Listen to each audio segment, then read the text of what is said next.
The seller leaned closer to Silk, as he had before, his head turned to one side, as if he himself were a bird, though possibly he was merely conscious of the garlic that freighted his breath. "It's just to make 'em think they're getting a bargain, pater, I swear, which you are." The hour for the Palisters' assembly was striking when Silk returned with the night show. A hurried sacrifice, he decided, might be worse than none, and the live bird would be a ruinous distraction. The manse had doors on Sun and Silver streets, but he kept them bolted, as Pater Pike had. He let himself in by the garden gate, and trotted down the gravelled path between the west wall of the Mantian and the sickly fig tree, swung left between the grape arbor and Mayterra Marble's herb garden, and took the manse's disintegrating steps 2 at a time. Opening the kitchen door, he set the birdcage on the shaky wooden table, pumped vigorously until the water gushed forth clear and cold, and left a full cup within easy reach of the big bird's crimson beak. By then he could hear the students trooping into the Mantian. Smoothing his hair with a damp hand, he darted off to add duress them at the conclusion of their day. The low door at the rear of the Mantian stood open for ventilation. Silk strode through it, up a short stair whose treads had been sloped, and hollowed by the hastening feet of generations of augurs, and into the dim sanctum behind the sacred window. Still thinking of the market and the morose black bird he had left in the kitchen of the manse, fumbling mentally for something of real significance, that he might say to 73 students whose ages ranged from 8 to almost 16, he verified power and scanned the sacred window's registers. All were empty. Had Great Paz actually come to this very window?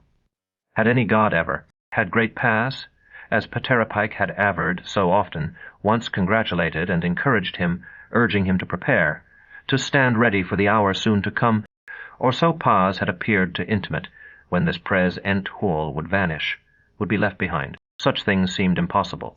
Testing connections with an angled arm of the voided cross he wore, Silk prayed for faith, and then, stepping carefully across a meandering primary cable, whose insulation was no longer to be relied upon, drew a deep breath, stepped from behind the window, and took his place at the chipped ambion that through so many such assemblies had been Pater Pike's. Where slept Pike now, that good old man, that faithful old servant who had slept so badly, who had nodded off for a moment or two, only a moment or two, at each meal they had shared, who had both resented and loved the tall young acolyte who had been thrust upon him after so many years, so many slow decades of waiting alone, who had loved him as no one had except his mother. Where was he now, old Pater Pike? Where did he sleep, and did he sleep well there at last? Or did he wake as he always had, stirring in the long bedroom next to Silk's own, his old bed creaking? Praying at midnight or past midnight, at shade-up with the skylands fading, praying as Viren extinguished its bonfires and its lanterns, its many-branched candelabras, praying as they were forfeited to the revealed sun, praying as day's uncertain shadows reappeared and resumed their accustomed places, as the mauming glories flared and the long, white trumpets of the night silently folded themselves upon themselves. Sleeping beside the gods, did old Pater Pike waken no longer to recall the gods to their duties, erect at Pater Pike's ambion, beside the luminous grey vacuity of the sacred window.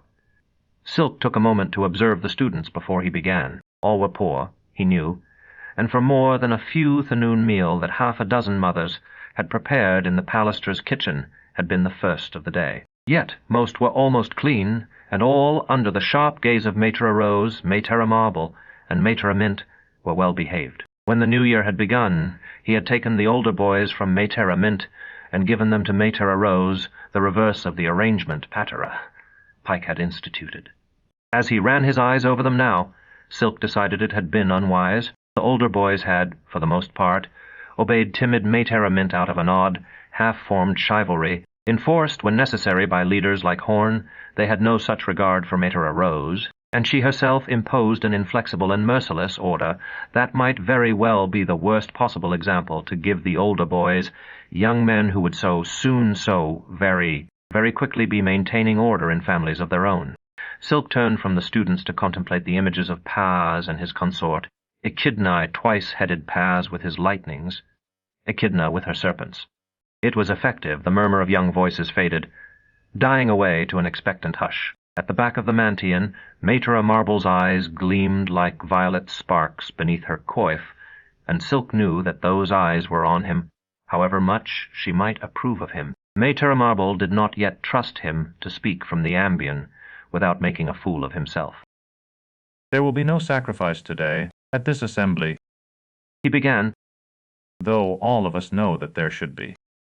He smiled, seeing that he had their interest. "This month began the first year for 11 of you. Even so, you probably know by now that we rarely have a victim for our assembly." Perhaps some of you are wondering why I've mentioned it today. It's because the situation on this particular day is somewhat different. There will be a sacrifice here in this Mantian after you have gone home. All of you, I feel quite certain, recall the lambs. About half nodded. I bought those, as I think you know, using money I had saved while I was at the Schola, money that my mother had sent to me, and with money I had saved here from the salary I received from the chapter. Do all of you realize that our Mantian operates at a loss? The older ones did, as was plain from their expressions. It does. Silk continued. The gifts we receive on Sile's Day and other times aren't enough to offset the very small salaries paid to our Sibyls and me.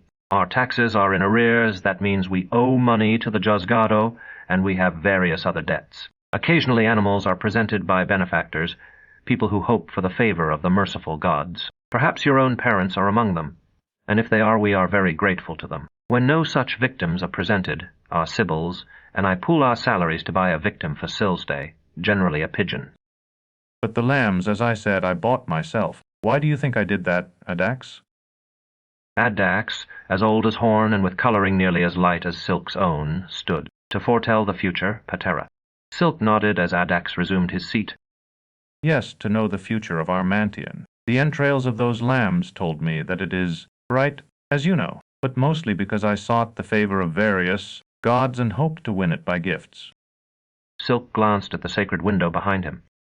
I offered the first lamb to Paz and the second to Scylla, the patroness of our city. Those, so I thought, were all that I had funds for a single white lamb for all-powerful Paz, and another for Scylla, and I asked, as I should tell you, for a particular favor, I asked that they appear to us again, as they did of old. I longed for assurances of their love, not thinking how needless they would be when ample assurances are found throughout the Krasmologic writings. He tapped the worn book before him on the ambient. Late one evening, as I read the writings, I came to understand that I'd read them from boyhood, and never learned in all that time how much the gods love us, though they had told me over and over. Of what use was it, in that case, for me to have a copy of my own? I sold it, but the 20 bits it brought would not have bought another white lamb, or even a black lamb for Phaea, whose day this is. I bought a gray lamb instead, and offered it to all the gods, and the entrails of the gray lamb held the same messages of hope that I had read in the white lambs. Then I should have known, though I did not, that it was not one of the 9 who was speaking to us through the lambs. Today I learned the identity of that god, but I won't tell you that today there is still too much I have not understood. Point. Silk picked up the writings and stared at the binding for a moment before he spoke again. This is the Mantian's copy. It's the one that I read now, and it's a better one, a better printed copy with more extensive notes than my old one, the one I sold so that I might make a gift to all the gods. There are lessons there, and I hope that every one of you will master them. Wrestle with them a while, if they seem too difficult for you at first, and never forget that it was to teach you these, the wrestlings that our Palestra was founded long ag. Oh yes, Kit? What is it? Patera, is a god really going to come?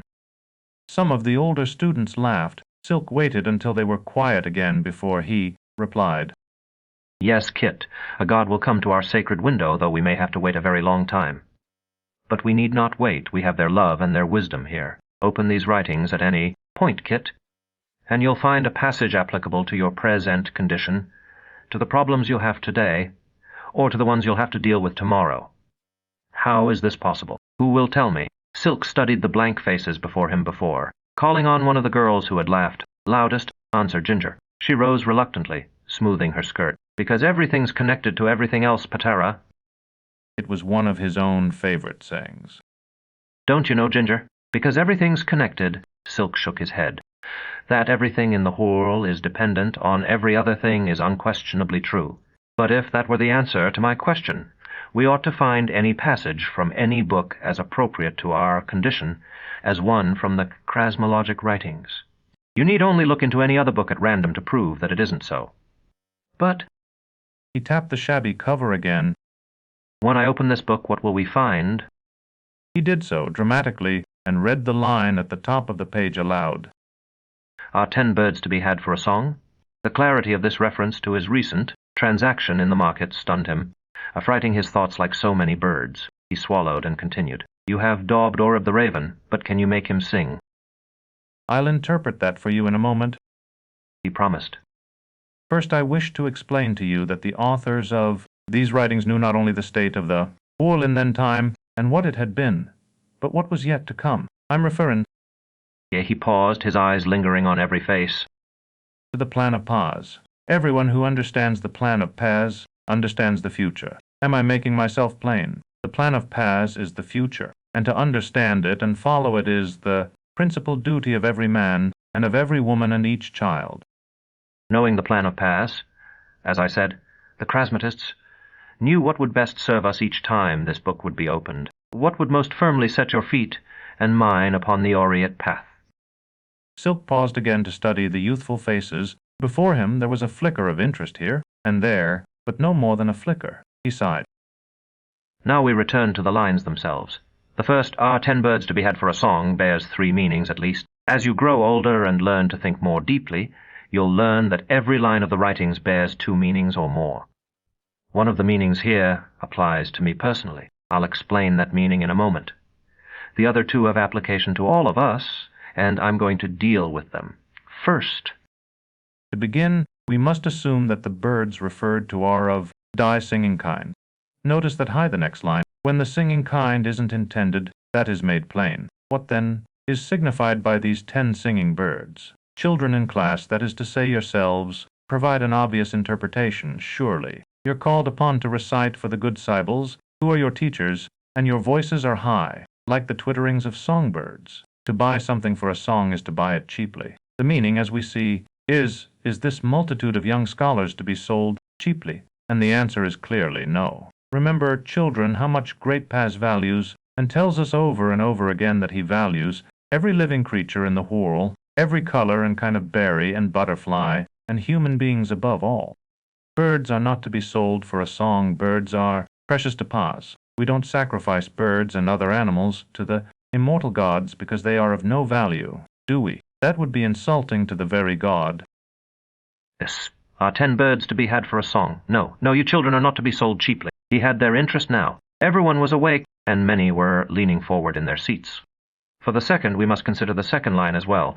Notice that 10 singing birds might easily produce not 10, but tens of thousands of songs. For a moment the picture filled his mind as it had once, perhaps, filled that of long-dead Krasmologic author, a patio garden with a fountain and many flowers, its top covered with netting, bulbuls, thrushes, larks, and goldfinches, their voices weaving a rich fabric of melody that would stretch unbroken through decades and perhaps through a century, until the netting rotted and the birds flew free at last. And even then, might they not return at times? Would they not surely return, darling through rents in the ruined netting to drink at that tinkling fountain and nest in the safety of the patio garden? Their long concerto ended yet continued beyond its end, as the orchestra plays when the audience is leaving a theater, playing on and on for the joy of the music, when the last theater-goer has gone home, when the yawning ushers are snuffing the candles and the guttering footlights, when the actors and actresses have washed away their makeup and changed back into the clothing they ordinarily wear, the plain brown skirts and trousers, drab blouses and tunics and coats worn to the theater, worn to work as so many other drab brown garments, as plain as the bulbuls, brown feathers, were worn to work, but if the birds are sold. Silk continued actors and actresses, theater and audience, garden, fountain, net, and songbirds all banished from his consciousness. How are songs to be had? We who were so rich in songs are now left poor. It will not help us, as the foreknowing authors point out in the next line, to daub a raven, smearing a black bird with the delicate beauties of the lark or the decent brown of the bulbul. Not enough even to gild it like a goldfinch. It is still a raven. He drew a deep breath. Any ignorant man, you see, my children, may find himself in a position of veneration and authority. Suppose, for example, that some uneducated man, let us say an upright and an honorable man, One of you boys in Metera Marble's class, taken from her class, and brought up with no further education, were by some chance to be dirust into the office of his cognizance, the prolocutor. You would eat and sleep in his cognizance's big palace on the Palatine. You would hold Dibaculus and wear the jeweled robes, and all the rest of us would kneel for your blessing. But you could not provide us with the wisdom that it would be your duty to supply. You would be a croaking raven daubed with paint, with gaudy colors. While he counted silently to 3, Silk stared up at the Mantian's dusty rafters, giving the image time to sink into the minds of his audience. I hope that you understand, from what I've said, why your education must continue. And I hope, too, that you also understand that though I took my example from the chapter, I might just as easily have taken it from common life, speaking of a trader, or a merchant, of a chief clerk or a commissioner. You have need of learning, children, in order that the world will some day have need of you. Silk paused once more, both hands braced upon the old, cracked stone ambient. The tarnished sunlight that streamed through the lofty window above the wide Sun Street door was perceptibly less brilliant now. Thus the writings have made it abundantly clear that your palestra will not be sold, not for taxes, or any other reason. I've heard that there is a rumor that it will be, and that many of you believe it. I repeat, that is not the case. For a moment he basked in their smiles. Now I'll tell you about the meaning that this passage holds for me. It was I who opened the writings, you see, and so there was a message for me as well as for all of us here. Today, while you were studying, I went to market. There I purchased a fine speaking bird, a night show for a private sacrifice, one that I shall make when you have gone home. I've already told you how, when I bought the lambs you enjoyed so much, I hoped that a god pleased with us would come to this window, as gods appeared here in the past, and I tried to show you how foolish that was. Another gift, a far greater gift, was given me instead, a gift that all the lambs in the market could not buy. I've said, Dial, I'm not going to tell you about it today, but I will tell you that it wasn't because of my prayers, or the sacrifices, or any other good work of mine that I received it. But receive it I did. Old Mater Rose coughed, a dry, septical sound from the mechanism that had replaced her larynx before Silk had spoken his first word. I knew that I, and I alone, must offer a sacrifice of thanks for Dial, though I had already spent all of the money that I had on the lambs. I would like very much to explain to you now that I had some wise plan for dealing with my dilemma, with my problem, but I didn't. Knowing only that a victim was necessary, I dashed off to the market, trusting in the merciful gods. Nor did they fail me. On the way I met a stranger who provided me with the price of an excellent victim, the speaking night show I told you about earlier, a bird very like a rave. I found out, you see, that birds are not sold for a song, and I was given a sign such as the generosity of the gracious gods to those who petition them, that a god will indeed come to this sacred window when I have made my sacrifice. It may be a long time, as I told Kit, so we must not be impatient. We must have faith, and remember always that the gods have other ways of speaking to us, and that if our windows have fallen silent, these others have not in omens and dreams and visions. The gods speak to us as they did when our parents and grandparents were young. Whenever we are willing to provide a victim, they speak to us plainly through augury, and writings are always here for us to be consulted in a moment whenever we have need of them. We should be ashamed to say, as some people sometimes do, that in this age we are like boats without rudders. Thunder rumbled through windows. Louder even in the bawlings of the beggars, and vendors on Sun Street the children stirred, uneasily at the sound. After leading them in a brief prayer, Silk dismissed them. Already the first hot, heavy drops of the storm were turning the yellow dust to mud beyond the Mantian's doors. Children scurried off up or down Sun Street, none lingering this afternoon, as they sometimes did, to gossip or play. The 3 Sibyls had remained inside to assist at his sacrifice. Silk jogged from the Mantian back to the manse, pulled on leather sacrificial gauntlets, and took Nightside from its cage. It struck at his eyes like an adder, its long, crimson beak missing by a finger's width. He caught its head in one gauntleted hand, reminding himself grimly that many an augur had been killed by the victim he had intended to sacrifice, that scarcely a year passed without some unlucky augur somewhere in Dye City, being gored by a bull or a stag. Don't try that again, you bad bird. He spoke half to himself. Don't you know you'll be accursed forever if you harm me? You'll be stoned to death, and your spirit handed over to devils. The night show's bill clacked. Its wings beat.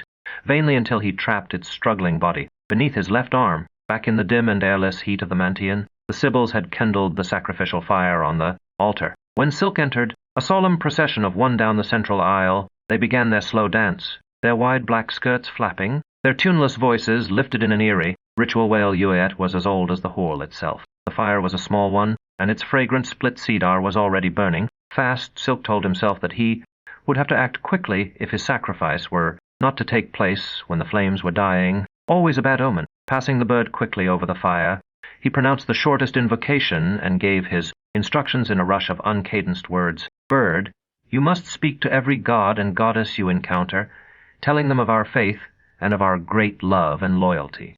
Say, too, how grateful I am for the immense and undeserved condescension accorded me, and tell them how earnestly we desire their divine presence at this, our sacred window. Bird, you must speak thus to great Paz, the father of the gods. Bird, you must speak thus also to sinuous Echidna, great Pas's consort. You must speak so to scalding Scylla, to marvellous Mulp, to black Tartaros, to mute Hyrax, to enchanting Thalxipia, to ever-feasting Phaea, to Dez Ertzvigs, and to any other god that you may encounter in Mainframe, but particularly to the outsider, who has greatly favored me, saying that for the remainder of my days I will do his will, that I abase myself before him. No, no. The Nightshow muttered, as it had in the market, and then, please no.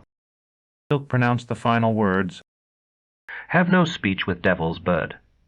Neither are you to linger in any place where devils are. Grasping the frantic Nightshow firmly by the neck, extended his gauntleted right hand to Matra Rose, the senior among the Sibyls. Into it she laid the bone-hilted knife of sacrifice that Patra Pike had inherited from his own predecessor. Its long, oddly crooked blade was dull with years and the ineradicable stains of blood, but both edges were bright and keen. The Nightshow's beak gaped. It struggled furiously. A last-strangled half-human cry echoed from the distempered walls of the Mantian, and the wretched Nightshow went limp in Silk's grasp. Interrupting the ritual, he held the flaccid body to his ear, then brushed open one blood-red eye with his thumb. It's dead, he told the wailing women. For a moment he was at a loss for words. Helplessly he muttered, I've never had this happen before. Dead already before I could sacrifice it. They halted their shuffling dance. Matra Marble said diplomatically, No doubt it has already carried your thanks to the gods, Patera. Matera Rose sniffed loudly and reclaimed the sacrificial knife. Little Matera Mint inquired timidly, Aren't you going to burn it, Patera? Silk shook his head. Mishaps of this kind are covered in the rubrics, Matera, although I admit I never thought I'd have to apply those particular strictures. They state unequivocally that, unless another victim can be produced without delay, the sacrifice must not proceed. In other words, we can't just throw this dead bird into the sacred fire. This could just as well be something that one of the children picked up in the street.